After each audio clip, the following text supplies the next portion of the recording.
খালটা রয়েছে মানুষের একটা দাবি ছিল এই খালটা যেন আমরা পুনরুদ্ধার করি, পরিষ্কার করি। আমরা আসলে একই সাথে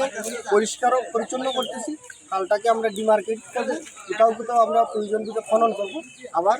কেউ অবৈধ দখলে থাকলে পুনরুদ্ধার করব। একই সাথে আমাদের খাল পুনরুদ্ধার, পরিষ্কারকরণ, ডিমার্কেশন সব কিছু একসাথে চলবে। যেহেতু আমার ডেঙ্গু মশার এই মুহূর্তে একটা প্রাদুর্ভাব রয়েছে, আমরা পরিষ্কার উপর জোর দিচ্ছি এবং সাথে সাথে এটার দুইটা পাড়ের দিকে আমরা একটু ড্রেসিং করে এবং খালের যে পানির যে প্রবাহ প্রতিবন্ধকতা সৃষ্টি হয়েছে ওই খালের প্রবাহ মুক্ত আমরা খনন করব, যাতে পানির ফ্লোটা স্বাভাবিক হয়। এই উদ্যোগটা কি এইখানে শুরু করি আমাদের যেগুলো প্রয়োজন মনে করব আমরা, যেগুলো আমাদের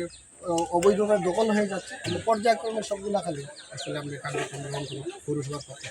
এবং পৌরসভার প্রশাসকের দায়িত্ব নিয়ে এটাই আমার প্রথম চ্যালেঞ্জ এবং এটা আমার চ্যালেঞ্জের সাথে আমি এটা মনে করি যেটা মুহূর্তে আমার একটা দায়িত্ব পালনের জন্য সবার সহযোগিতা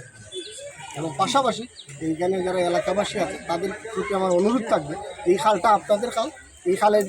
আবর্জনাটা যখন ফেলবেন আপনি, এই আবর্জনা ময়লার বাগার হয়ে যাবে, এখান থেকে বিভিন্ন ধরনের রোগ সৃষ্টি হবে, ডেঙ্গুর প্রাদুর্ভাব বাড়বে। এই ভোগান্তিটা আপনাকে নিতে হবে। অর্থাৎ এই খালে আপনি আবর্জনা ফেলবেন না, নির্দিষ্ট স্থানে ময়লা আবর্জনা স্তূপ করে রাখবেন, পৌরসভা গাড়ি এসে নিয়ে যাবে, ডাস্টবিন